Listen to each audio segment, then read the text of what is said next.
Assalamualaikum warahmatullahi wabarakatuh. Perkenalkan, nama saya Buda.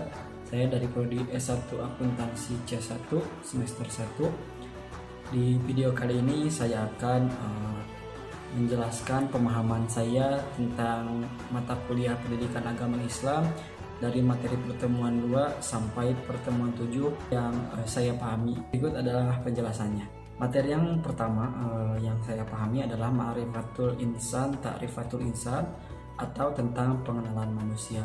Seperti yang kita tahu bahwa manusia itu berasal dari kata manu dari bahasa Sanskerta dan mens dari bahasa Latin yang artinya berpikir. Jadi manusia itu dapat didefinisikan sebagai makhluk hidup yang mempunyai akal.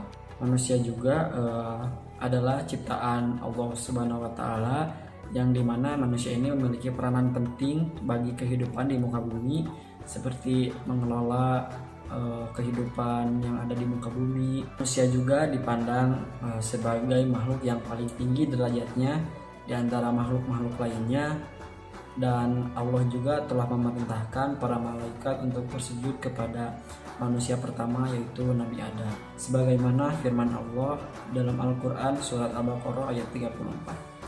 Bismillahirrahmanirrahim.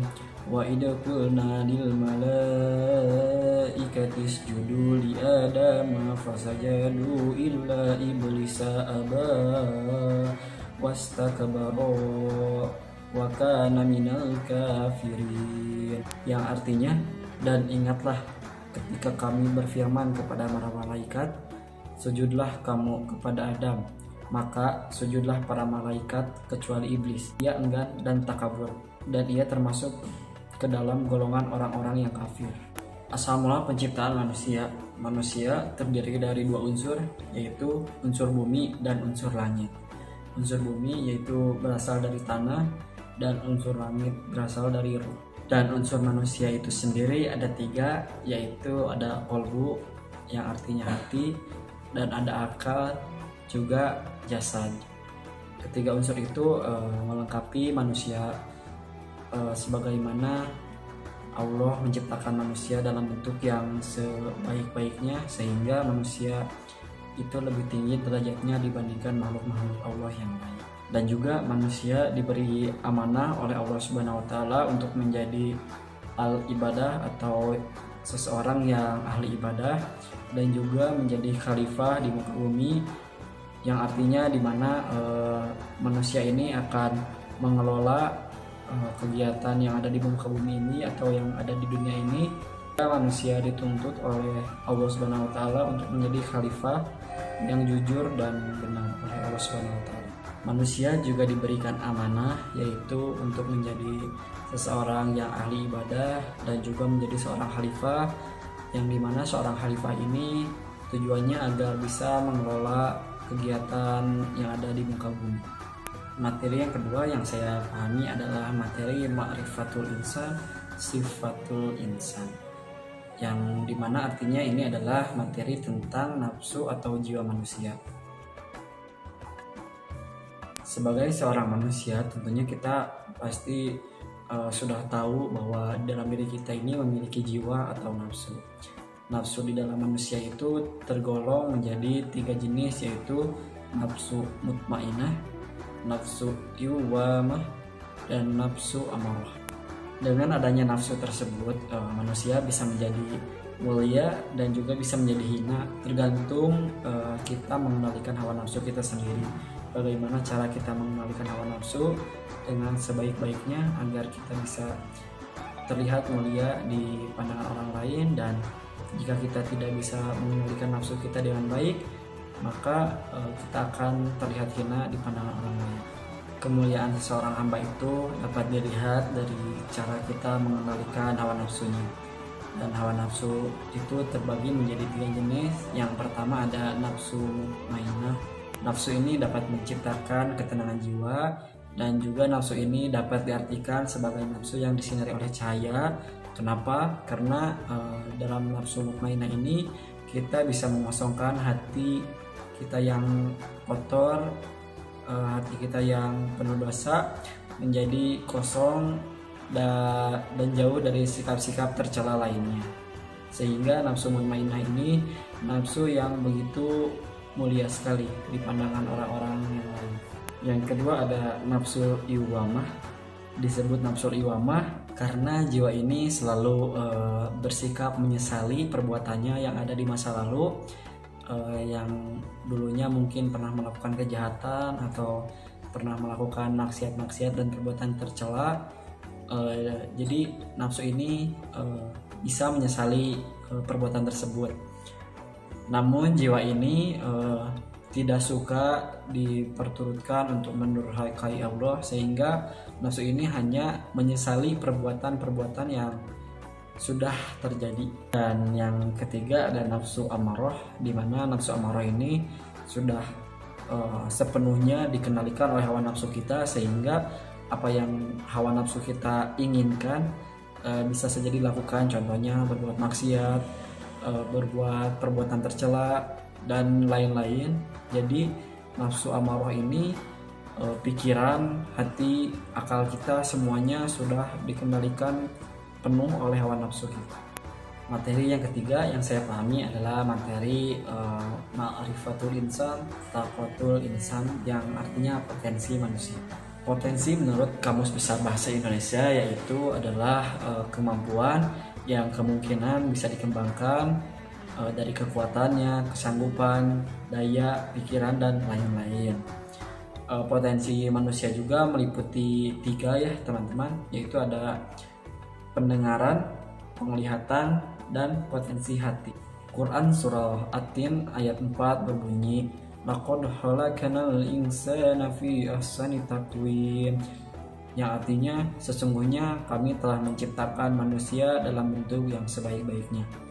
Dari ayat ini dapat diartikan teman-teman bahwa Allah telah menciptakan manusia dalam bentuk yang sebaik-baiknya dan juga beserta potensi yang telah dibawa dari lahir hingga sampai dewasa saat ini. Potensi pendengaran secara bahasa yaitu adalah kemampuan untuk mendengar atau mengenali suara yang ada di sekitar kita, baik suara dari alam maupun suara-suara dari percakapan-percakapan orang-orang, dan suara hewan dan suara lain-lain yang bisa didengar tentunya. Penglihatan adalah kemampuan untuk mengenali objek dan menafsirkannya. Dan kemampuan penglihatan ini sangat luar biasa bermanfaat karena kemampuan penglihatan kita itu bisa membedakan berbagai macam jenis objek sehingga lahir penafsiran dari apa yang kita lihat. Dan yang ketiga adalah potensi hati. Potensi hati ini adalah potensi yang paling besar. Kenapa? Karena hati ini menghubungkan akal, pikiran kita, nafsu kita, jiwa kita, sehingga apa yang dilakukan kita ini berasal dari hati. Seperti kita akan beribadah, contohnya harus diawali niat yang bersih dari dalam hati. Dan juga ketika kita akan beramal soleh lainnya seperti menyantuni fakir miskin, kita juga harus memiliki niat yang tulus dari hati. Dan hati ini juga yang mengarahkan panca indera kita semua untuk melakukan perbuatan yang baik atau perbuatan yang buruk. Selain potensi penglihatan, pendengaran, dan hati tadi, manusia juga diberi tanggung jawab oleh Allah Subhanahu wa taala dan juga diberikan amanah serta diberikan sifat yang bisa membuat kita mungkar atau sifat khianat. Tentunya itu tergantung pada pengendalian diri kita sendiri, bagaimana kita mengendalikan hawa nafsu kita sendiri seperti itu. Dan materi yang saya pahami yang terakhir adalah materi ma'rifatul insan, hakikatul insan, atau hakikat manusia. Hakikat manusia ini ada beberapa. Yang pertama adalah hakikatnya sebagai makhluk menurut Kamus Besar Bahasa Indonesia adalah sesuatu yang diciptakan oleh Allah Subhanahu wa taala atau oleh Tuhan. Contohnya seperti binatang, tumbuhan, manusia, dan lain-lain. Sejak lahir, manusia itu sudah berada dalam alal fitrah. Maksud dari alal fitrah di sini yaitu manusia diciptakan oleh Allah Subhanahu wa taala dalam kecenderungan untuk patuh kepada. Selain berada dalam alal fitrah, manusia diciptakan oleh Allah Subhanahu wa taala dalam keadaan dhaif atau lemah. Yang paling besar kelemahan dari diri manusia itu adalah menghadapi godaan dari hawa nafsunya. Dan juga manusia terlahir dalam keadaan bodoh.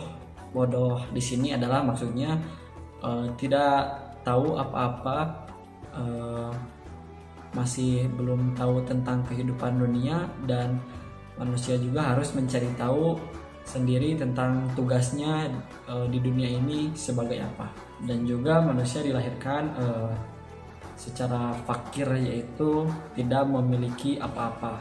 Tentu saja seperti yang kita tahu bahwa saat kita lahir kita pun tidak membawa apa-apa ke alam dunia ini, tetapi kita membawa apa yang telah dianugerahkan Allah kepada kita, misalnya anggota tubuh dan lainnya. Manusia juga dimuliakan oleh Allah. Kenapa kita bisa dimuliakan oleh Allah Subhanahu wa taala? Tentu saja karena kita diberikan ruh oleh Allah Subhanahu wa taala, juga memiliki keistimewaan, dan juga Allah telah ditundukkannya alam pada manusia, pada kita semua. Jadi manusia itu adalah makhluk paling mulia, sehingga Allah memberikan semua keistimewaan yang tadi pada umat manusia. Selain Allah memberikan kemuliaan pada manusia, Allah juga memberikan beban kepada manusia, di mana beban ini memang sudah wajib kita kerjakan, dan kita juga sudah tahu apa bebannya, yaitu adalah kita harus senantiasa ibadah kepada Allah Subhanahu wa taala, dan juga kita dibebani untuk menjadi khilafah di dunia ini, serta manusia juga diberikan kebebasan memilih jalan oleh Allah Subhanahu wa taala, mau mengambil jalan yang benar atau mau mengambil jalan yang salah. Mungkin sekian saja pemahaman materi saya dari pertemuan 2 sampai 7, materi yang memang saya pahami di kampus ini untuk mata kuliah pendidikan agama. Mungkin hanya 4 materi saja, dan juga bisa saya ambil makna dan juga